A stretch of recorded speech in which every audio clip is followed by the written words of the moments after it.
کل کے لیسن کے حوالے سے کچھ سوالات ہیں۔ پہلا سوال ہے کہ کیا کسی بھی عادت کو مکمل طور پر تبدیل کیا جا سکتا ہے یا کچھ فیصد تک؟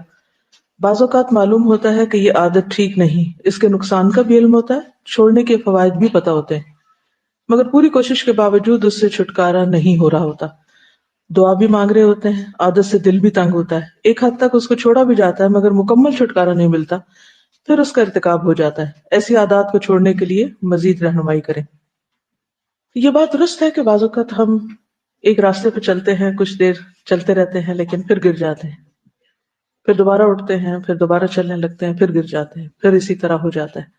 لیکن اگر آپ چلنا نہ چھوڑیں تو ایک دن آپ پل پار کر جاتے ہیں، مکمل طور پر چھٹکارا ہو جاتا ہے۔ تو اس کے لیے ٹائم لگتا ہے اور کچھ کوششیں کرنی پڑتی ہیں، اور مسلسل کوششیں۔ تو پہلی بات یہ یاد رکھیں کہ ہر چیز کا ایک وقت ہوتا ہے۔ ایک بری عادت کو چھوڑنے کے بعد اس کو ایک اچھی عادت سے ریپلیس کرنا بھی ضروری ہوتا ہے تاکہ وہ خلا پر ہو جائے، اور پھر انسان کو ایک نئے طریقے پر چلنے کے لیے مختلف چیزوں کی ضرورت ہوتی ہے، اس کو گرو کرنا پڑتا ہے، اور اس میں کچھ ٹائم لگتا ہے کہ وہ نئی چیزیں میچور ہونے میں ٹائم لگتا ہے۔ اوور نائٹ چینج نہیں آتا، اور اگر آتا بھی ہے تو وہ پائیدار نہیں ہوتا، اس میں بار بار انسان پلٹ جاتا ہے، پھر جاتا ہے۔ تو پہلی چیز تو یہ ہے کہ جب بھی آپ کسی بری عادت کو چھوڑیں تو اسے کسی نہ کسی نئی عادت سے ریپلیس کریں۔ دوسری بات یہ ہے کہ جیسے کل بھی مختلف طریقے بتائے گئے تھے، میں ان کو بھی دہرا دیتی ہوں، کچھ نئے ٹپس بھی دوں گی، کہ جب آپ عزم کر لیتے ہیں، ارادہ کر لیتے ہیں کہ یہ کام کرنا ہی کرنا ہے، تو اللہ کی مدد بھی ضرور آتی، اس میں پھر استقامت آ جاتی۔ تو کسی بھی کام یا کسی بھی چیز کو منزل تک پہنچنے کے لیے استقامت ضروری ہوتی، تسلسل کے ساتھ، لیکن ساتھ ہی کچھ طریقے بھی۔ اس میں سب سے پہلی بات یہ ہے کہ چینج ہمیشہ انکمفرٹیبل ہوتا ہے۔ کہا جاتا ہے کہ چینج از ڈیتھ۔ کسی بھی چیز کی تبدیلی کو ایکسپٹ کرنا ایک بہت ہی بھاری کام ہے، مشکل کام ہے، نفس پہ بھی بھاری ہوتا ہے، انسان کے ماحول پہ بھی، اور اس میں بہت قربانیاں کرنی پڑتی ہیں۔ اس لیے ایک وقت میں ایک ہی چیز کو لیں، مثلا ایک بری عادت ہے اور بہت ہی بری ہے یا حرام درجے کی برائی ہے، تو اس کو پوری طرح فوکس کریں۔ پھر یہ کہ اس کا بھی بریک ڈاؤن کر لیں، یعنی اس میں بھی سٹیپس رکھ لیں۔ آسان چیز سے شروع کریں، چھوٹی چیز سے شروع کریں، ایک دم بڑی چیز پہ نہ جائیں۔ مثلا اگر آپ نے ٹاپ آف دا ہل جانا ہے تو آپ کیا کریں گے؟ آپ اسٹریٹ اسٹیپ ایسے اوپر نہیں چڑھ سکتے، کیا کرتے ہیں؟ کبھی آپ اوپر چڑھتے ہیں اور کبھی آپ صرف ایک اور بہتر راستہ تلاش کرنے کے لیے رائٹ یا لیفٹ بھی جا رہے ہوتے ہیں، اور وہ مختلف طرح کی پگڈنڈیوں سے گزر کر تب آپ اوپر چڑھتے ہیں۔ اور پھر اگر آپ ایک دم سٹیپ سیدھا لینے کی کوشش کریں یا زیادہ اونچا ایک ہی دفعہ چڑھنے کی کوشش کریں تو بعض اوقات واپس گر جاتے ہیں، مشکل ہوتا ہے۔ چھوٹے سٹیپس، بیبی سٹیپس، ایزی سے آغاز، تھوڑے سے آغاز، ایک چیز پر ایک وقت میں کام، اور پھر کم از کم اس کو 30 دن دیں، یعنی منیمم ٹائم ہے، لیکن اگر آپ 40 دیں گے تو انشاءاللہ وہ اندر جم جائے گی۔ ٹھیک ہے؟ پھر یہ کہ اپنی ان چیزوں کو لکھ کر بھی رکھیں اور پازیٹیو سینٹینسز بولیں۔ مجھے یہ کام کرنا ہے، مجھے یہ کام کرنا ہے، مجھے فلاں بری عادت چھوڑنی ہے، اس برائی سے مجھے نکلنا ہے اور میں نکل کر چھوڑوں گی، اور اس کو اپنی زبان سے بولا بھی کریں۔ یعنی دعا مانگنا تو اپنی جگہ ہے، دعا بھی مانگ رہے، کوشش کریں، لیکن پازیٹیو سٹروکس دیں اور منفی باتوں سے مکمل پرہیز کریں۔ اگر آپ گر گئے ہیں پھر تو یہ نہ کہیں میں یہ نہیں کر سکتی، ہمت نہیں ہارنی۔ وہ امیر تیمور کی مثال یاد ہے نا، جس نے ایک چیوٹی کو دیکھا تھا کہ وہ شاید 80 بار گری تھی لیکن بالآخر وہ چڑھ گئی اوپر جہاں اس نے چڑھنا تھا۔ تو ہم بھی ہو سکتا ہے کہ 80 بار گرے اس راستے پہ چلتے ہوئے، لیکن چونکہ کوئی اور آلٹرنیٹ ہے نہیں، کیونکہ کچھ غلط کام ایسے ہیں کہ جن کو ہر قیمت پہ چھوڑ دینا چاہیے۔ جس شروع میں بات ہوئی تھی کہ کچھ خواہشات ایسی ہوتی ہیں، کچھ انسان کے اندیشے ایسے ہوتے ہیں کہ وہ برائیوں کو چھوڑ نہیں پاتا۔ مثلا حرام مال، اگر کسی کو پتا ہے کہ وہ حرام مال کما رہا ہے اور اس کے اندر گلٹ بھی ہے اور اس کو چھوڑنا بھی چاہتا ہے، لیکن کیوں نہیں چھوڑ پاتا؟ ایک تو خواہشات نہیں چھوڑنے دیتی کہ اگر یہ فلاں جاب چھوڑ دی یا فلاں بزنس چھوڑ دیا یا بزنس میں ملاوٹ چھوڑ دی، مثلا جو لوگ گیس بیچتے ہیں یا پیٹرول وغیرہ بیچتے ہیں، سب کو پتا ہے کتنی کتنی ملاوٹ ہوتی ہے، اور کچھ لوگوں کا جب ضمیر جاگتا ہے اور اس سے نکلنا بھی چاہتے ہیں، لیکن کیا چیز روکتی؟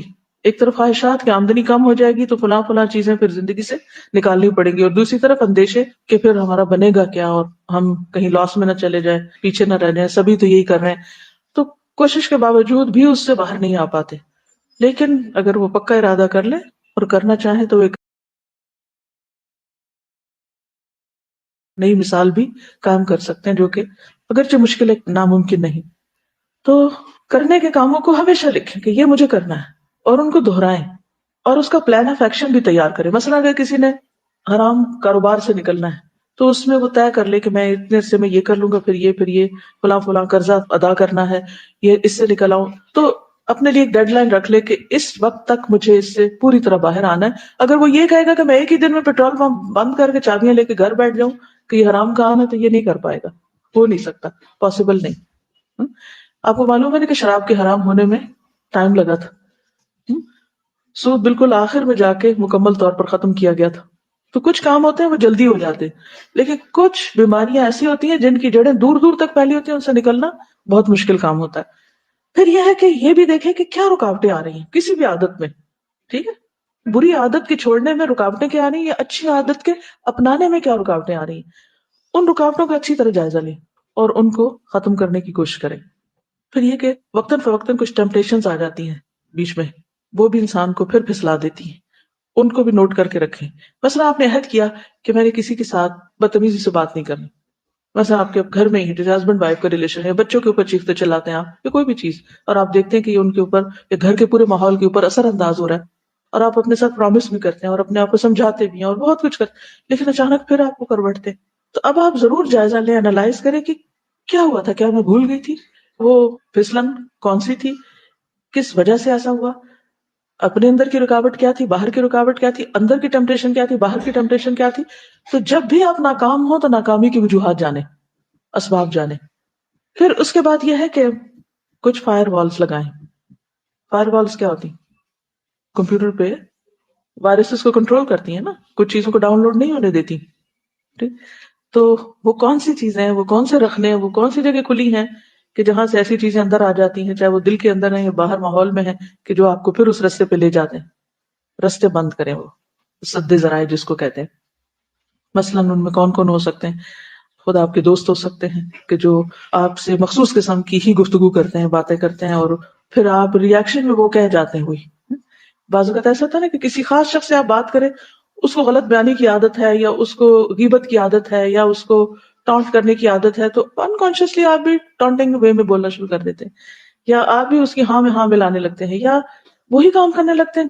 تو بیرونی پریشرز کو قبول نہ کریں۔ اگر آپ اس کا فائٹ نہیں کر پا رہے تو جگہ چھوڑ دیں، دوست تبدیل کر لیں، اس ماحول کو تبدیل کر لیں۔ ہجرت کا یہی معنی ہے، گناہوں کو چھوڑنا ہجرت ہے نا۔ تو وہ جب تک آپ نہیں کریں گے تو پھر آپ بچ نہیں سکتے۔ یعنی پہلے تو اس کو چینج کرنے کی کوشش کریں، وہ نہیں ہو رہے تو اپنے آپ کو چینج کریں، نہیں کر پا رہے تو جگہ چینج کر دیں، ماحول چینج کر دیں، لوگ چینج کر دیں، اور یہ سب کچھ پاسبل ہے۔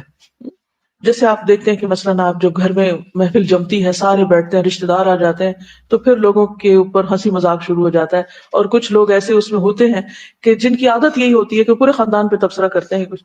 تو اب آپ کو طریقہ پتہ ہونا چاہیے کہ میں اس کو کیسے ختم کر سکتی ہوں، یا ہمیں قرآن میں بھی بتایا گیا ہے کہ جب آپ دیکھیں کہ کسی مجلس میں دین کا مذاق اڑایا جا رہا ہو تو پھر کیا کریں؟ ہاں؟ وہاں سے اٹھ جائیں، وہ جگہ تبدیل کر دیں، ٹاپک تبدیل کر دیں، جب تک وہ اس چیز میں ہے آپ اس میں انٹرسٹ نہ لیں، جب وہ اسے چھوڑ دیں تو پھر آپ باقی بات کر سکتے ہیں۔ پھر اسی طرح یہ ہے کہ کسی اور سے توقعات نہ رکھیں کہ وہ آپ کے لیے کچھ کرے گا، توقعات کو کم کریں۔ پھر اسی طرح یہ کہ صبر ضروری ہے، ڈونٹ گیو اپ، کرتے چلے جائیں، کرتے چلے جائیں، اور آپ دیکھیں گے کہ انشاءاللہ اس عادت سے آپ چھٹکارا پا جائیں گے، کیونکہ میں نے اپنے ساتھ یہ طریقہ کیا ہے، اور الحمدللہ کئی ایک ایسی چیزیں ہیں کہ جن کو میں برا سمجھتی تھی لیکن توجہ نہیں دے پاتی تھی، لیکن الحمدللہ کرتے کرتے کرتے اللہ تعالیٰ نے ان سے بالکل نجات دے دی۔ ایسا آپ ہنسے گی بھی، میں نے جب قرآن پڑھنا شروع کیا تو مجھے ساتھ یہ ہفتہ کیسا گزرے گا اس کو پڑھنے کا جنون کی حد تک شوق تھا۔ اب یہ کتنا، یعنی کہ شرک کے دائرے میں یہ چلے جاتی ہے نا بات، اور کوئی نہ کوئی کہتا بھی رہتا تھا کہ اس سے فائدہ نہیں، لیکن وہ ایک عادت تھی، اخبار اٹھائی اور گئے اس پہ، ہفتہ کیسا گزرے گا، چاہے اس پر یقین نہ بھی کریں، لیکن وہ ایسی پھسلن ہوتی تھی کہ اس کو پڑھے بغیر لگتا تھا اخبار نہیں پڑھی۔ اسی طرح ایک زمانے میں پوئٹری پڑھنے کا بڑا شوق ہو گیا، اب یہ کچھ عادتیں اچھی کہ میں نہیں کہتی کہ اس میں مکمل طور پہ برائی ہوتی ہے، لیکن مجھے ایسا لگتا ہے اس سے اہم چیزیں بھی ہیں، اور یہ اتنا ضروری نہیں ہے، اس سے زیادہ ضروری کرنے کے کام ہے، کیونکہ بعضوں کا صرف برے اور اچھے میں فرق نہیں دیکھنا ہوتا، کم اہم اور اہم کو بھی دیکھنا ہوتا ہے۔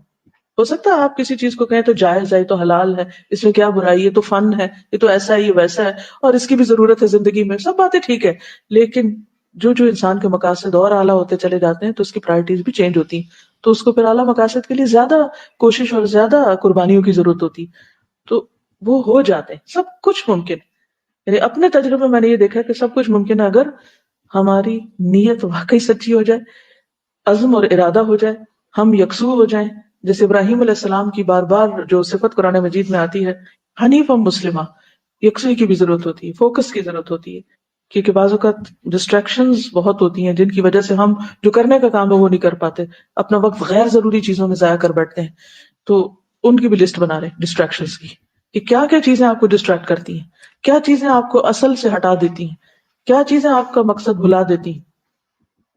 مثلا آپ پڑھنے لگے تو پڑھنے پہ کنسنٹریشن نہیں ہو رہی، 1 گھنٹے کا کام 10 گھنٹے میں آپ کر رہے ہیں، کیا وجہ بنی؟ ساری چیزوں کو لسٹ ڈاؤن کر لیں۔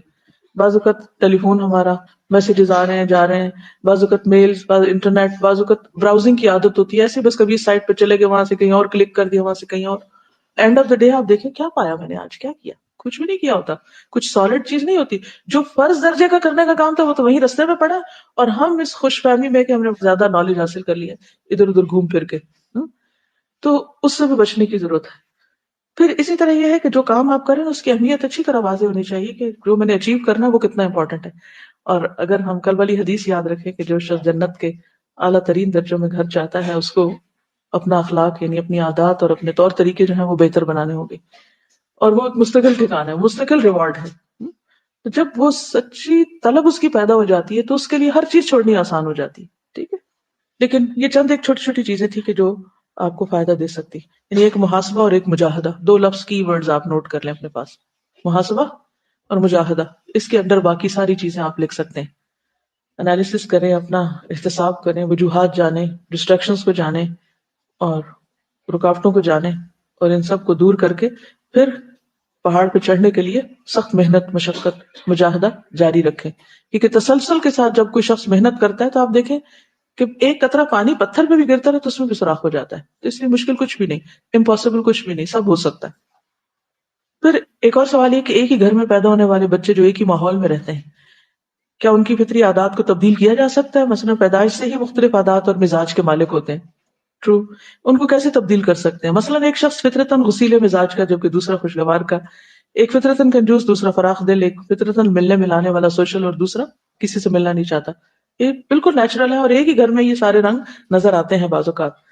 اس میں یہ ہے کہ اللہ تعالیٰ ہم سے یہ نہیں چاہتا کہ ہم اپنے آپ کو مکمل طور پر کچھ سے کچھ اور بنا لیں، یا 2 چہروں والا بنا لیں، کہیں کچھ ہو کہیں کچھ اور ہو۔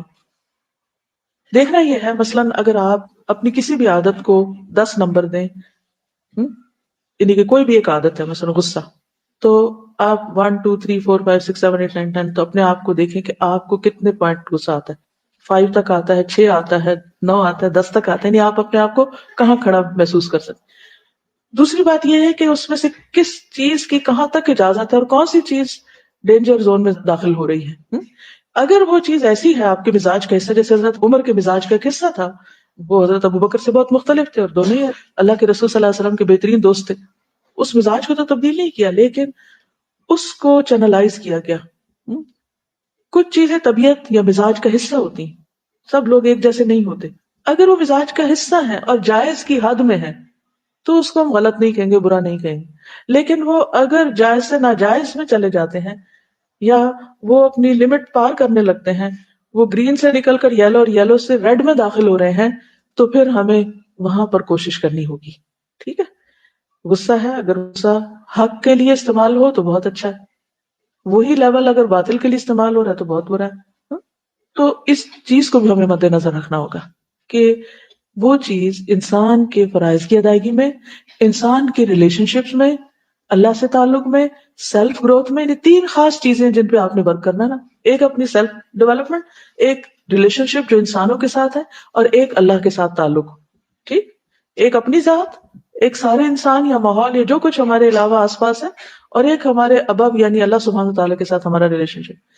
ان تینوں دائروں میں آپ یہ دیکھ لیں کہ کون سی چیز جو ہے اس کو آپ قرآن و سنت کی روشنی میں جائز قرار دیں گے، کون سی چیز گرے ایریا ہے، کون سی چیز حرام میں داخل ہو گئی، نہیں کرنی چاہیے. تو جو ٹھیک ہے وہ ٹھیک ہے، جو ٹھیک نہیں اس کو ٹھیک کرنے کی کوشش کرنی ہے. سوال یہ پیدا ہوتا ہے کہ مزاج مختلف کیوں ہے؟ کیونکہ اسی میں ٹیسٹ ہے.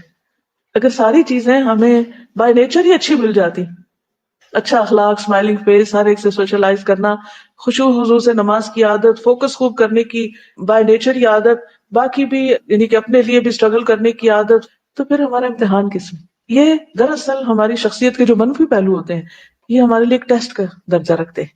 اسی سے ہمیں آزمایا جائے گا کہ ہم اگر کمی تھی تو کھینچ تان کے کہاں اس کو لے آئے، یعنی کہ جتنا ہونا چاہیے کہ انسان کے اندر اس لیول تک کہاں لے آئے، اور اگر وہ کوئی چیز زیادہ تھی تو اسے کنٹرول کر کے نیچے کیسے لائے. جیسے باڈی ٹیمپریچر ہوتا ہے نا، ایک نارمل حد ہوتی ہے، اس سے کم بھی ٹھیک نہیں، زیادہ بھی ٹھیک نہیں. جیسے بی پی ہے، کم بھی ٹھیک نہیں، زیادہ بھی ٹھیک نہیں. تو اس کو مینٹین رکھنے کے لیے کچھ لوگوں کو تو کوئی مسئلہ نہیں ہوتا، ان کو تو نہ ٹیمپریچر کا پرابلم ہے، نہ بی پی کا پرابلم ہے، نہ شوگر کا مسئلہ ہے.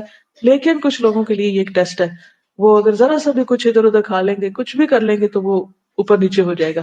تو ان کے لیے اس میں اسٹرگل ہے، اس اسٹرگل میں اجر ہے. ٹھیک ہے، تو اس لیے اس کو بھی کبھی اپنے لیے برا نہ سمجھیں کہ کچھ چیزیں ہمیں فطرتاً ملی ہی نہیں، ہمارے مزاج کا حصہ بنی ہی نہیں، اب ہمیں انہیں ڈال ڈال کے لانا ہے اس تک کیونکہ ہم سے ریکوائرڈ ہے. ٹھیک ہے نا؟ تو جو چیزیں ریکوائرڈ ہیں ان کے لیے ایفرٹ چاہیے، تو مجاہدہ چاہیے.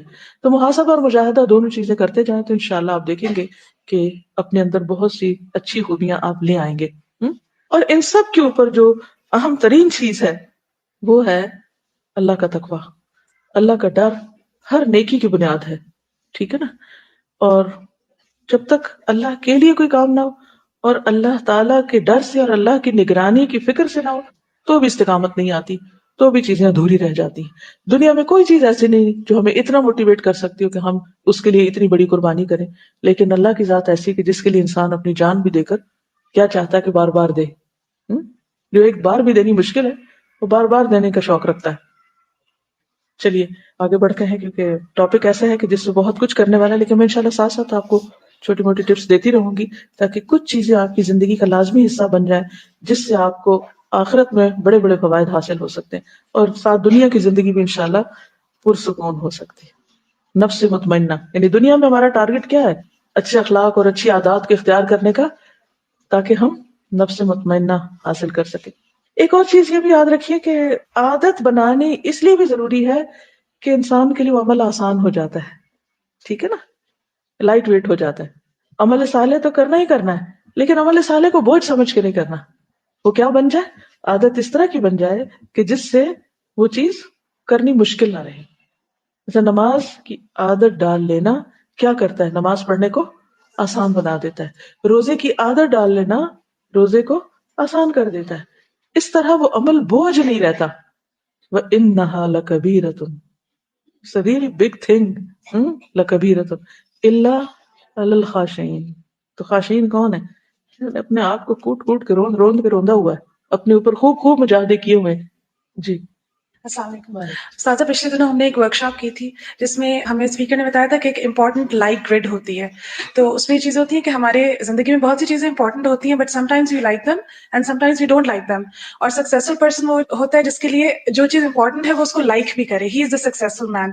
تو اس کا انہوں نے طریقہ وہی بتایا تھا جس سے آپ نے گائیڈ کیا، تو میں اس کو ریلیٹ کر رہی تھی کہ انہوں نے کہا کہ ایسے ٹریگرز ہم اپنی امپورٹنٹ چیزوں میں لائیں جو ہم کو اسے لائک بھی کرائے نا. مثلاً اگر ہم واک نہیں کرتے تو choose a good companion for the walk اور choose a good place for walk, stuff like that. تو آپ پھر وہ کرنا شروع ہو جائیں گے. آپ کو نماز نہیں اچھی لگتی تو اچھی جا نماز کا انتظام کریں یا سجدے کی جگہ خوشبو لگائیں. تو میں نے یہ بات بہت سیکھی اور اس پہ عمل کرنے کی کوشش کی، تو it help me very much. بالکل بالکل صحیح ہے. یعنی ماحول کی تبدیلی سے اور مختلف چیزوں کے جو موٹیویشنل فیکٹرز ہوتے ہیں وہ آپ کے عمل کو بہت آسان کر دیتے ہیں. ٹھیک ہے. اور پھر آپ دیکھیے کہ اچھی عادات عمل کو آسان کر دیں گی، اور اچھا عمل جب عادت بن جائے گا تو لائف لانگ ہوگا، اس میں استقامت آئے گی. لیکن یہ ہوگا جب ہم ڈیلی بیسس پر اس کو کرتے چلے جائیں گے. ٹھیک ہے.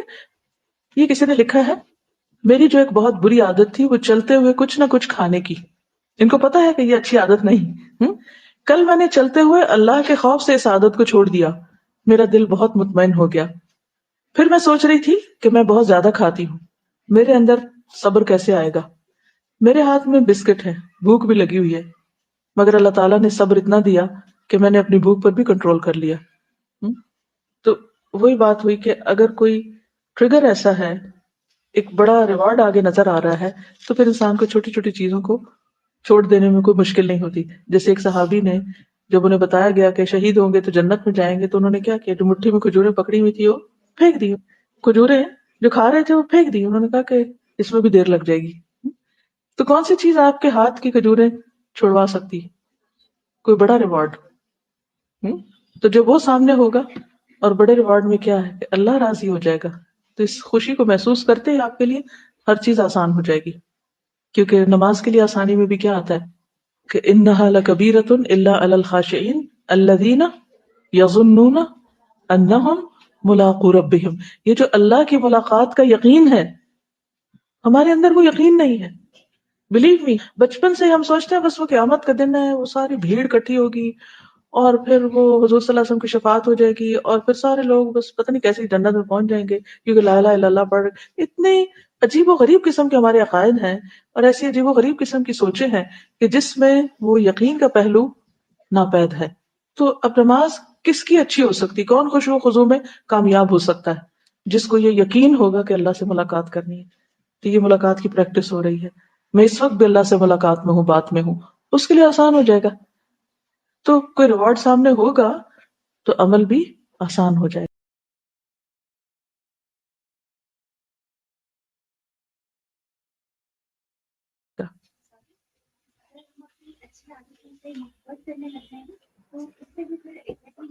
ہوتا یہی ہے جیسے انہوں نے کہا کہ صرف عادت نہیں، یا صرف وہ کام نہیں، بلکہ اس کام سے محبت جو ہمارے لیے بہت ہی فائدہ مند ہے۔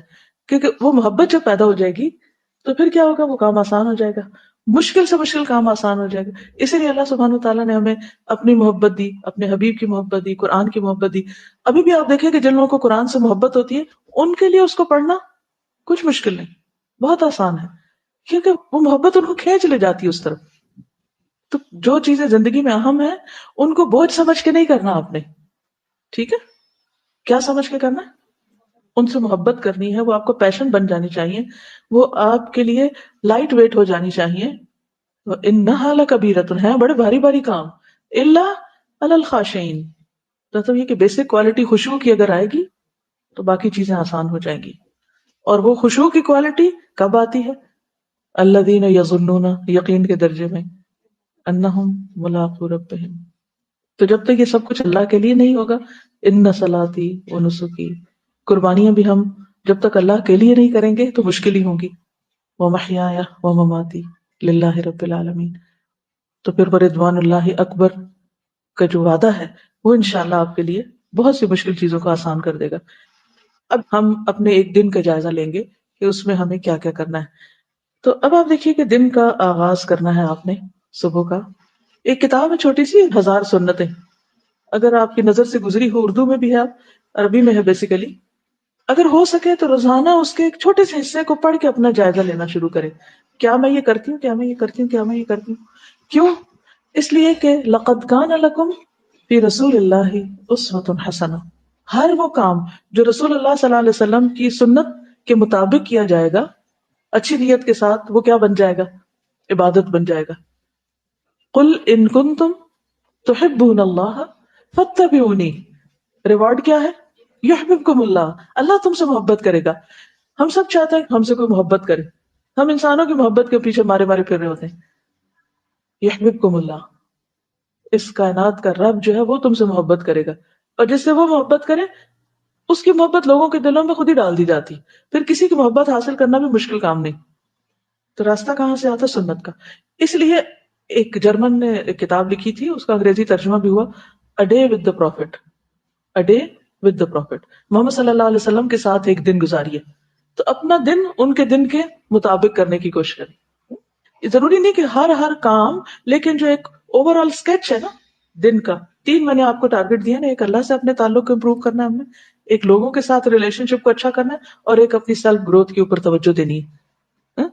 ان تین چیزوں کو اچیو کرنے کے لیے وہاں سے رول ماڈل سامنے رکھنا ہے اور دیکھنا ہے کہ ہمارے اندر کون کون سی ہیبٹس وہ ہیں جو آپ کی تھی، یا وہ کام ہم کرتے ہیں جو آپ کرتے تھے یا نہیں.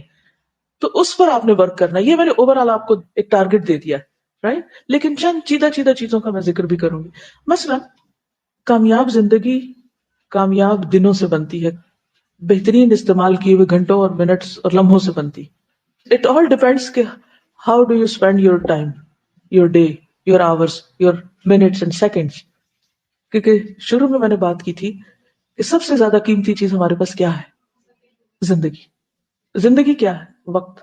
وقت زندگی ہے نا، جتنا بھی ہمیں ملا ہے ٹوٹل نمبر آف آورس.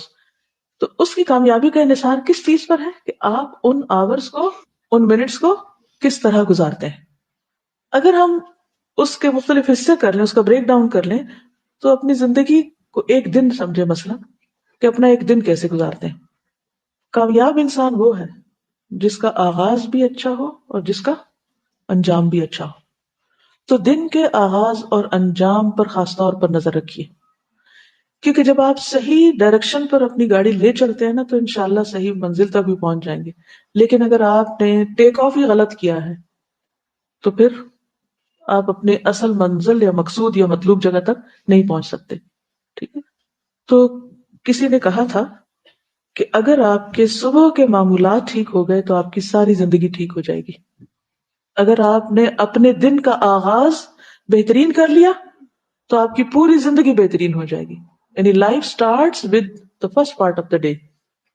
اب جس دن ہم پیدا ہو گئے وہ تو ہو گئے، وہ ہماری زندگی کا پہلا دن ہمیں نہیں پتا، وہ تو ایک لاشعوری سی کیفیت میں گزر گیا، کوئی ہمیں بتایا بھی تو فائدہ کچھ نہیں. لیکن اب ہم اپنی زندگی کا سٹارٹ کہاں سے لیں؟ کہاں سے لیں؟ صبح سے. صبح کے وقت کیا سوچیں؟ ہماری آج زندگی شروع ہو رہی ہے، اور پھر اس کی روشنی میں محاسبہ کر لیں اپنا اپنا کہ آپ کی صبح کیسے ہوتی ہے، آپ کی صبح کب ہوتی ہے، آپ صبح کے اس وقت کو کتنا کیش کرتے ہیں، آپ کی صبح کا وقت کس کام میں استعمال ہوتا ہے. زندگی سے آغاز ہوتا ہے یا موت سے آغاز کرتے ہیں؟ پتہ ہے میں موت کس کو کہہ رہی ہوں؟ جی، آغاز کہاں سے ہو رہا ہے؟ باقی سب اس کے تابع. That is the most productive part of your day.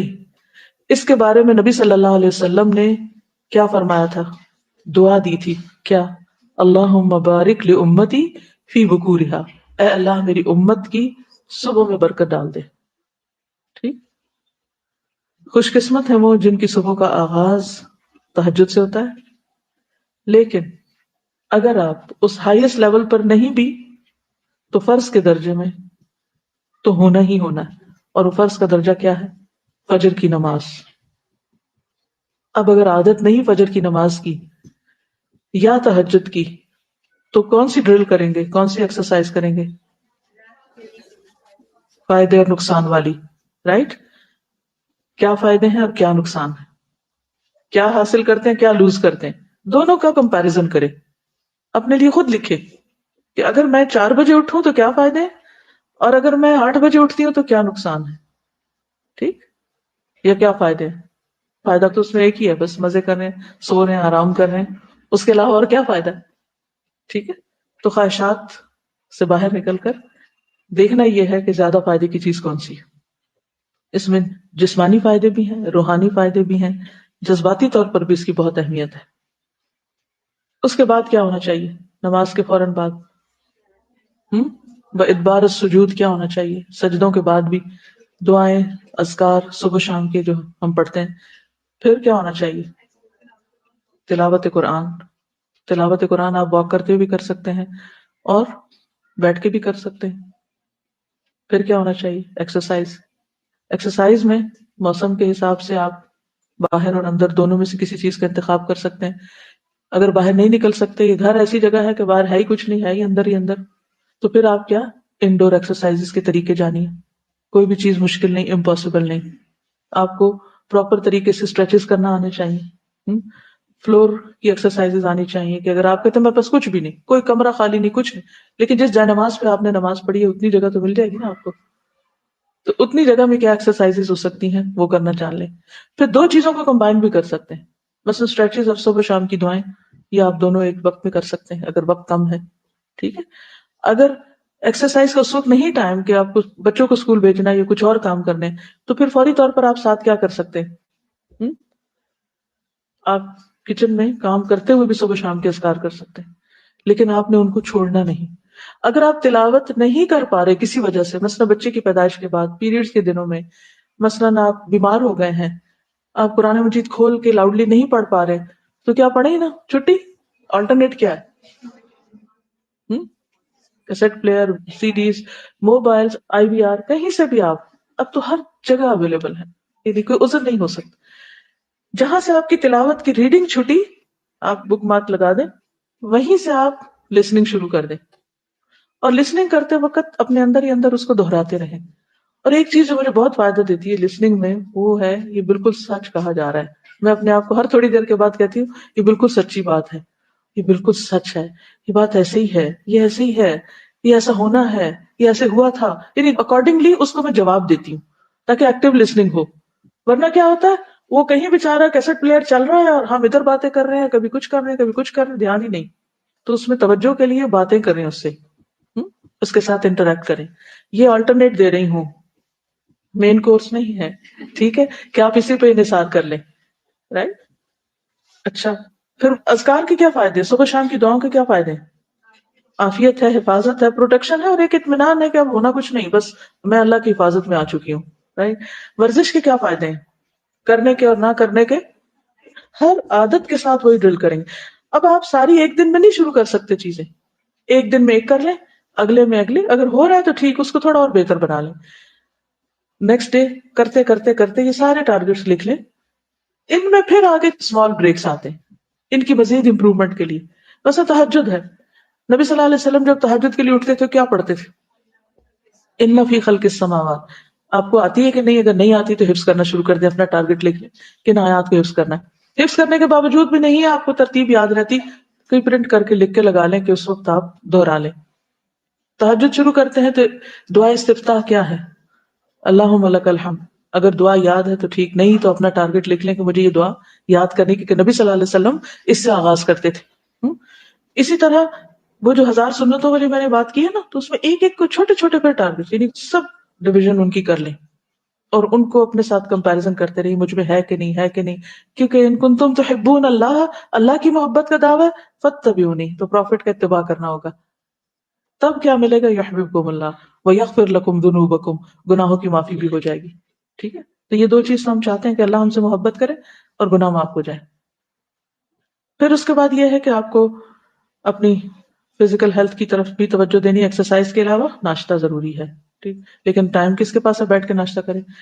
اب اس کا آلٹرنیٹ تلاش کریں کہ کیا کم وقت میں ہونے والا ناشتہ ہے. ضروری نہیں کہ آپ ایک پراٹھا بنائیں اور 7 مسالوں والی آملیٹ بنائیں اور پھر چائے کا دیگچا پکائیں اور پھر آپ آرام سے کئی کپ چائے کا پی کے پھر آپ اٹھے یہ ناشتہ ہوا. کہ فارغ لوگ تو کر سکتے ہیں لیکن کام والے نہیں کر سکتے. پھر دیکھیں کہ نبی صلی اللہ علیہ وسلم کیا کرتے تھے. کیا کرتے تھے پتہ ہے؟ شہد ملا پانی پیتے تھے. اور جی اس کو بھی دیکھ لیں، اس پر ذرا ریسرچ کریں کہ کیا آپشنز ہو سکتی ہیں کوئک، ہیلدی اور مسنون ناشتے کی. ہم کیا کرتے ہیں؟ میدے والی بریڈ کھاتے ہیں جیم لگا کر. آپ کو پتہ ہے اس کے نقصان دونوں چیزوں کے کیا؟ اور جن لوگوں کو بریڈ نہ ملے وہ سمجھتے ہیں ہمارا تو ناشتہ ہی نہیں ہوا، اور پھر اٹھا لیتے ہیں اور راستے میں چلتے چلتے کھاتے جاتے کہتے ہیں ہم نے ناشتہ کر لیا ہے. وہ کون بتا رہا تھا اس دن مجھے کہ بچوں میں ہی جو شوگر کی بیماری عام ہو رہی ہے اس کی بنیادی وجہ کیا ہے؟ میدا کھانا. نبی صلی اللہ علیہ وسلم نے ساری زندگی نہیں کھایا. اب وہ صبح صبح جب میدا کھاتے ہیں تو اس کو ڈائجسٹ کرنے کے لیے کیا چاہیے ہوتا ہے؟ کیا نقصان ہے؟ انٹسٹائن میں چمٹ جاتا ہے اور کانسٹیپیشن ہو سکتی ہے اور اس سے پھر بہت زیادہ مسئلے ہو سکتے ہیں. وہ تو سب بیماری کی جڑ. لبلبا اس کو میں ایکسٹرا چونکہ کام کرنا فائبر پڑتا نہیں ہے. ہوتا اور یہ بالکل سافٹ ایک ایسی چیز ہوتی ہے جو ہمارا ڈائجسٹو سسٹم ہے اس کے لیے بھی نقصان دہ ہے. یعنی اس کی ایکٹیویٹی کے لیے اور اس میں جو سیکریشن سیکریٹ ہوتی ہے جب ہم فائبر والی چیز کھاتے ہیں، لائک جو کا دلیا کھائیں یا اس طرح کی چیز جس میں فائبر ہو، جیسے انچنا آٹا ہے، تو وہ زیادہ بہتر ہوگا ہمارے انٹسٹائنس کے لیے، معدے کے لیے، اور دوسری چیزوں کو ایبزارب کرنے میں بھی ہیلپ ہوتی ہے. بہرحال آپ کا اسائنمنٹ ہے کہ نبی صلی اللہ علیہ وسلم کا ناشتہ لکھ کر لائیں کیا تھا. ٹھیک ہے, اب پڑھیں جا کے کہیں. کچھ لوگ کہتے ہیں ہم ناشتہ کرتے ہی نہیں ہیں, عادت ہی نہیں. ناشتہ نہ کرنے کے نقصان کیا ہے پتہ ہے آپ کو؟ وہ بھی ذرا ڈھونڈے اور لکھے. ناشتہ کرنے کے فائدے اور نہ کرنے کے نقصان کیا ہے, اور نبی صلی اللہ علیہ وسلم کا ناشتہ کیا تھا. ٹھیک ہے. پھر اس کے بعد آپ ٹریول کرتے ہیں گھر سے. آپ سب کی بات کر رہی ہوں, ہر ایک نہیں کرتا, لیکن آپ لوگ پڑھنے کے لیے آتے ہیں یہاں. کس کی ٹریولنگ آدھے گھنٹے کی ہے ڈیلی آنے میں, کمیوٹنگ ٹائم؟ ماشاء اللہ بے شمار ہاتھ کھڑے ہیں. 1 گھنٹہ, اللہ اکبر. کتنے لوگ 1 گھنٹے کی ٹریولنگ سے آتے ہیں؟ 1.5 گھنٹہ, 1.5 بھی ہے. اوکے, اب آپ دیکھیے کہ صبح سویرے آپ 1.5 گھنٹہ ٹریول کر کے یہاں آ رہے ہیں, یا 1 گھنٹہ یا آدھا گھنٹہ یا 15 منٹ. تو آپ قریب سے آنے والوں کے بھی اشارے بند ہو تو لگ ہی جاتے ہیں. اس ٹائم کو کس طرح گزارتے ہیں اس کا جائزہ لیجیے. ٹھیک ہے, وہ موسٹ پروڈکٹیو ٹائم ہے جو ہمارا صرف دھواں کھاتے گزر جاتا ہے. اسے ہم ضائع نہیں کر سکتے یہ سوچ کے کہ جی یہ تو ٹریولنگ ٹائم ہے ہم کیا کریں. بہت سے لوگ منہ بند کر کے بس ادھر ادھر دیکھتے رہتے ہیں. نہیں, اس ٹائم کو استعمال کرنا ہے ہمیں. ٹھیک ہے, اس کی بھی پلاننگ کرنی. کیا کیا کیا کر سکتے ہیں ہم اس میں. کچھ لوگ ریڈنگ کر سکتے ہیں, کچھ نہیں کر سکتے کیونکہ ان کا سر چکراتا ہے. اگر ریڈنگ نہیں کر سکتے تو لسننگ کر سکتے ہیں. یعنی پلاننگ کے ساتھ آپ کوئی لیکچر سیریز شروع کر سکتے ہیں سننے کی. اگر آپ پڑھ نہیں سکتے, قرآن پاک حفظ کر سکتے ہیں آپ. اگر آپ ہر روز, یعنی اس میں نا ایک آیت چھوٹی سی دیکھی پھر اس کے بعد بند کر دی اور اس کو دہراتے رہے. اپنا لیسن روز کا یاد کر سکتے ہیں, آتے جاتے ٹائم استعمال ہو سکتا ہے. نفل پڑھ سکتے ہیں. نبی صلی اللہ علیہ وسلم کی سنت سے بھی ثابت ہے کہ آپ سواری پر نفل پڑھا کرتے تھے. ٹھیک, سواری پر کیے جانے والے کاموں کی لسٹ بنائیں کہ کیا کیا آپ کر سکتے ہیں. لیکن وہ کرنے کے لیے بھی آپ کو پلاننگ کرنی پڑے گی. مثلا بہت پہلے ایک دفعہ ڈاکٹر غازی کے کسی بچے نے شاید قرآن پاک حفظ کیا, تو انہوں نے انوائٹ کیا, تو ہم ان کے گھر پر تھے, تو انہوں نے کسی اسکالر کو, ایک اسپیکر کو لیکچر کے لیے بلایا جو کہ ختم قرآن کی تقریب تھی. تو اس پر جو بزرگ لیکچر دے رہے تھے انہوں نے کہا کہ مجھے ایک دفعہ یہاں سے شاید بہاول پور بائی ٹرین جانا تھا اور واپس آنا تھا. تو کہتے ہیں میں نے جانے اور آنے میں پورا قرآن ختم کر لیا, کیونکہ وہ ٹارگٹ رکھ لیا کہ میں نے پورے سفر میں قرآن پڑھنا اور اتنے پارے جاتے ہوئے پڑھنے اور اتنے آتے ہوئے پڑھنے. اور کہتے میرا پورا ہو گیا. کل ہمیں بات کی تھی نا کہ اچھی عادات کے لیے پلان بھی کرنا پڑے گا. اچھے کام کرنے کے لیے پلان کر لیں کہ اتنے پارے کرنے ہیں. مثلا اگر آپ کا روزانہ کا ٹارگٹ ہے کہ 1 پارا ختم کرنا ہے اور آپ کو سفر میں پڑھنے میں کوئی مشکل نہیں ہوتی تو آپ اس کو پڑھ سکتے ہیں. چونکہ ہر ایک کی عادت مختلف ہے, اپنی عادت, اپنے حالات, اپنی صحت کے مطابق اپنی پلاننگ کیجیے. میں اس لیے یہ سارے کام آپ پہ چھوڑتی ہوں کیونکہ آپ نے اپنی زندگی گزارنی ہے, آپ اپنے آپ کو زیادہ بہتر سمجھتے ہیں اور آپ کو خود اپنے لیے پلان کرنا آنا چاہیے. ٹھیک, میرا کام صرف یہ ہوگا کہ میں آپ میں سے رینڈملی اٹھا کے کسی کو پوچھوں گی اپنی پلاننگ بتا دیجیے, آپ اپنی بتائیے, آپ اپنی. اس کے لیے تیار رہیے. ٹھیک ہے, کیونکہ ہر ایک کے پاس نئے آئیڈیاز ہوتے ہیں, نیا طریقہ ہوتا ہے. اتنے سارے ذہنوں کا اشتراک ہو تو کتنا کچھ ہم سیکھ سکتے ہیں سب سے. پھر آپ دیکھیے کہ کاموں پر فوکس ہونا, صبح کے وقت اور باقی وقت میں بھی جو بھی آپ نے کام کرنا ہے اس پر آپ فوکس کریں. ملٹی ٹاسکنگ اس وقت مت کریں کہ بہت سارے کام ساتھ ساتھ چلائیں, یہ نہ ہو. مثلاً آپ اپنا لیکچر پریپیئر کریں جیسے مجھے کرنا ہوتا ہے, تو اب اگر میں لیکچر پریپیئر کرتے ہوئے کبھی میل دیکھنے بیٹھ جاؤں, کبھی فون اٹھا لوں, کبھی کسی سے باتیں کرنے لگ جاؤں, کبھی کچھ کروں, تو وہ جو کام 10 منٹ میں ہونا ہے یا 15 منٹ میں ہونا ہے وہ تو گھنٹے 1.5 میں جائے گا. اور پھر اس کا نقصان کیا ہوگا کہ اگلا کام متاثر ہوگا, اس کا نقصان کیا ہوگا کہ اگلا متاثر ہوگا. تو ایسے میں کیا کرنا چاہیے؟ کچھ کام ایسے ہیں کہ جن کے ساتھ فون آپ کے کمرے میں بھی نہیں ہونا چاہیے, سائلنس پہ ہونا چاہیے, آف موڈ میں ہونا چاہیے. اور جب آپ فارغ ہو جائیں سب چیزوں سے اور آپ کو ریلیکسنگ ٹائم ہو پھر آپ فون اٹھیں. کچھ لوگ عین نماز کے وقت کال کر دیتے تو میں سوچتی نہیں اذان نہیں سنائی دیتی, اور پھر ایک دفعہ کر کے جان نہیں چھوڑتے, کرے جاتے تو اٹھا ہی لیں آپ. تو یہ بھی بڑی غلط بات ہے. دوسروں پہ آپ ظلم ڈھاتے ہیں جب آپ ان کو اس قدر پریشان کرتے ہیں. اور بات کیا ہوتی, بات کچھ بھی نہیں ہوتی, بس ایک خیال دماغ میں فوبیا ہوتا ہے, وہ اس کا اثر دوسرے پہ جڑ ڈالتے ہیں. تو ایسے پریشرز کا مقابلہ کیا کریں, بلیک میل نہ ہوا کریں, اور نہ کسی کی اس قسم کی غلط قسم کی پریشرائزنگ میں آپ آئیں. اور جو بات جواب طلب ہے وہ جواب طلب ہے, اس کا جواب ضرور دیں, اور جو بات جواب طلب نہیں, اس کی صرف ایسے ایموشنل قسم کی بلیک میلنگ ہے تو اس کا شکار نہ ہو, ورنہ آپ زندگی میں کچھ بھی نہیں کر سکیں گے. اصل میں شیطان بعض اوقات صرف آپ پہ نہیں آتا, وہ لوگوں پہ آ کے آپ پر آتا ہے، ان کے کندھے سے آپ کی طرف وار کرتا ہے. اس کو بھی سمجھیں. کوئی بھی چیز ہو تو آپ اس کو انالائز کیا کریں کہ اس کی کس حد تک ضرورت ہے، کتنا امپورٹنٹ ہے، کتنا ارجنٹ ہے. ٹھیک ہے نا؟ کچھ چیزیں امپورٹنٹ ہوتی ہیں مگر ہرگز ارجنٹ نہیں ہوتی. کچھ چیزیں ارجنٹ ہوتی ہیں مگر کوئی امپورٹنٹ نہیں ہوتی. خواہ مخواہ کی ایمرجنسی مچائی ہوئی ہوتی ہے لوگوں نے، حالانکہ اگر وہ اپنے وقت پہ بھی کیا جائے تو ہو سکتا ہے. پھر ایک اور چیز یہ ہے کہ سب سے اہم کام صبح کے وقت میں کریں، پرائم ٹائم میں، اور جن پر زیادہ دماغ نہیں لگتا وہ کام شام میں کریں. یہ کپڑے دھونے ہیں، کھانا پکانا ہے، صفائی کرنی ہے، اور اس طرح کی بہت ساری چیزیں ہیں، شفٹ کر دیں اس کام کو. پھر اسی طرح یہ ہے کہ اپنے دن کا جائزہ، پھر محاسبہ کہ آج کا دن میں نے کیسے گزارا ہے. ہر دن کا محاسبہ کریں کیونکہ وہ آپ کے اعمال نامے کا حصہ بنتا چلا جا رہا ہے. پھر ایک ویکلی محاسبہ ٹائم رکھیں کہ آپ نے جو کہا تھا کہ میں فجر کی نماز پڑھوں گی یا تہجد پڑھوں گی یا یہ دعا سیکھوں گی یا اور اس طرح کے ٹارگٹ رکھے، تو وہ کیے ہیں کہ نہیں کیے، اور اگر نہیں کیے تو کیوں نہیں کیے. جب تک آپ اپنا ہفتہ وارانہ جائزہ نہیں لیں گے اس وقت تک امپروو نہیں کر سکتے، آپ کی گروتھ نہیں ہو سکتی. جو کر چکے اس پہ کبھی راضی نہ ہو کہ میں نے یہ بہت کچھ کر لیا. ہمیشہ مزید کرنے کی تمنا رکھیں یا اس کو امپروو کرنے کی. کچھ چیزیں آپ کو اور کرنی چاہیے اور کچھ چیزیں آپ کو مزید امپروو کرنی چاہیے. ان کا بھی آپ کو پتا ہونا چاہیے کیونکہ جس کا آج اس کے کل سے بہتر نہیں وہ ناکام ہوا. اسی طرح خاص طور پر اپنی سونے کی روٹین کا جائزہ لیں. کچھ لوگوں کو نیند نہ آنے کا پرابلم ہوتا ہے، اس کی وجہ جانیں. بعض اوقات ہم ایسی ڈائٹنگ کر رہے ہوتے ہیں یا ایسی فوڈ کھا رہے ہوتے ہیں کہ اس کی وجہ سے نیند ختم ہو جاتی ہے. بعض اوقات کوئی بیماری ہو سکتی ہے. بعض اوقات آپ دن میں زیادہ سو گئے تو آپ کو رات کو نیند نہیں آتی. تو نیند کے مسنون اوقات کا بھی جائزہ لیں کہ سونے کے بارے میں نبی صلی اللہ علیہ وسلم کی سنتیں کیا ہیں. کس وقت کا سونا پسندیدہ ہے، کس وقت کا سونا مکروہ ہے، کس وقت کے سونے کو حماقت قرار دیا گیا. ٹھیک ہے، یہ سارے اوقات آپ کو معلوم ہونے چاہیے اور اسٹرکٹلی ان کی پابندی کریں. اپنے آپ کو عذر بہانے نہ دیں، اللہ کہ کوئی شدید بیماری ہو کہ آپ کو ہوش ہی نہ آ رہی، وہ الگ بات ہے.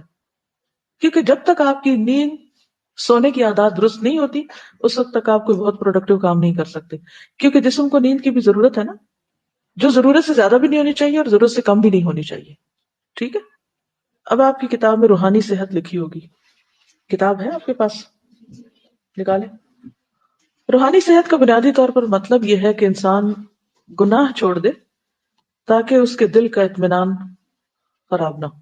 کیونکہ دل اگر مطمئن نہیں ہوتا اور دل کے اندر گلٹ ہے یا دل کے اندر بیماریاں ہیں تو دل چونکہ ایک بیسک آرگن ہے جسم کا، وہ سارے جسم کو بیمار کر دیتا ہے. نبی صلی اللہ علیہ وسلم نے فرمایا بے شک جسم میں ایک گوشت کا ٹکڑا ہے، جب وہ درست ہوتا ہے تو سارا جسم درست ہو جاتا ہے، جب وہ خراب ہوتا ہے تو سارا جسم خراب ہو جاتا ہے. سنو وہ ٹکڑا دل ہے. پھر قرآن مجید شفا ہے، اس کا پڑھنا بھی شفا ہے اور اس کے ذریعے علاج بھی کیا جاتا ہے. کیوں؟ اس کی دلیل کیا ہے؟ وَنُنَزِّلُ مِنَ الْقُرْآنِ مَا هُوَ شِفَاءٌ وَرَحْمَةٌ لِّلْمُؤْمِنِينَ. اور یہ عام بات ہے، اور ہم نے قرآن نازل کیا جو تمام مومنوں کے لیے شفا اور رحمت ہے. حضرت عائشہ سے مروی ہے کہ رسول اللہ صلی اللہ علیہ وسلم ایک مرتبہ ان کے پاس تشریف لائے تو دیکھا کہ ایک عورت عائشہ کو دم کر رہی ہے، تو آپ نے فرمایا عالجیہا بکتاب اللہ، اللہ کی کتاب یعنی قرآن مجید کے ساتھ اس کا علاج کرو. یعنی مریض کے پاس قرآن مجید پڑھ کے سنائیں یا آپ خود پڑھیں یا کوئی کیسٹ وغیرہ لگا دیں. ذہنی الجھنیں، اخلاقی بیماریاں، غصہ، حسد، کینہ، بدخواہی، تنگ نظری، تکبر، یہ سب روحانی صحت کی دشمن ہے. اس لیے ان تمام چیزوں کو اپنے اندر سے نکالنے کی کوشش کریں. تو ان میں سے ایک ایک چیز پر آپ نے ورک کرنا ہے. مثلا غصہ زیادہ آتا ہے تو بری عادت ہے، اس کو کس طرح دور کرنا ہے. شروع میں آپ کو کی پوائنٹس بتا چکی ہوں. ایک اور چیز جس کو آپ ذہن میں رکھیں کہ جو ایک کوئی بھی خاص برائی ہے نا آپ کے اندر، اس کے بارے میں مزید پڑھیں، ریسرچ کریں کہ اس کے کیا نقصان ہیں. کیونکہ جب انسان ان نقصانات کو دیکھتا ہے تو ڈر جاتا ہے، اور وہ ڈر انسان سے پھر وہ برائی چھڑا لیتا ہے. کہیں رسوائی کا ڈر ہوتا ہے، کہیں مال کے نقصان کا ڈر ہوتا ہے، کہیں عاقبت برباد ہونے کا ڈر ہوتا ہے، اور کہیں عاقبت سے زیادہ دنیا کی کئی اور چیزوں کے نقصان کا ڈر ہوتا ہے. تو جب وہ فوری نقصان اور ہمیشہ کے نقصان دونوں کو انسان سامنے رکھتا ہے تو یہ چیز انسان کو فائدہ دیتی ہے، بہت سی برائیاں چھوڑنے میں مدد دیتی ہے. ابن عباس کہتے ہیں کہ جو قرآن پڑھتا ہے وہ ارذل العمر کی طرف نہیں لوٹایا جاتا. اور یہ ایک بہت حقیقت پر مبنی بات ہے کہ کثرت سے قرآن کی تلاوت جو ہے وہ انسان کے ہوش و حواس کو، انسان کے جسمانی اعضاء کو اور باقی جو انسان کی شخصیت اس سارے کو ایک طرح سے صحت عطا کرتا ہے. یعنی قرآن مجید صرف روحانی امراض کا علاج نہیں بلکہ وہ جسمانی امراض کا علاج بھی ہے. ایک اور روایت میں آتا ہے، ابن عباس سے روایت ہے، اور وہ اس آیت کی تفسیر کرتے ہوئے کہتے ہیں ثم رددناہ اسفل سافلین الا الذین آمنوا، پھر ہم نے اس کو پس ترین حالت کی طرف پلٹا دیا سوائے ان کے جو ایمان لائے. تو ابن عباس اس کی تفسیر کیا کرتے ہیں؟ فرمایا الذین قرأوا القرآن، سوائے ان لوگوں کے جنہوں نے قرآن پڑھا، یعنی جو کثرت سے قرآن کی تلاوت کرتے ہیں وہ اسفل سافلین کی طرف نہیں جاتے. پھر نماز اور صحت. نماز اگرچہ ہماری عبادت ہے لیکن اس کے جو فائدے ہیں ان میں سے ایک روحانی صحت ہے. قرآن مجید میں اللہ تعالیٰ فرماتے وَاسْتَعِينُوا بِالصَّبْرِ وَالصَّلَاةِ، صبر اور نماز کے ذریعے مدد چاہو، یعنی سارے غم دکھ پریشانیاں دور کرنے کے لیے بہترین نسخہ نماز ہے. تو آج کے لیے اتنا ہی کافی ہے. سبحانک اللہم وبحمدک اشہد ان لا الہ الا انت استغفرک واتوب الیک. السلام علیکم ورحمۃ اللہ وبرکاتہ.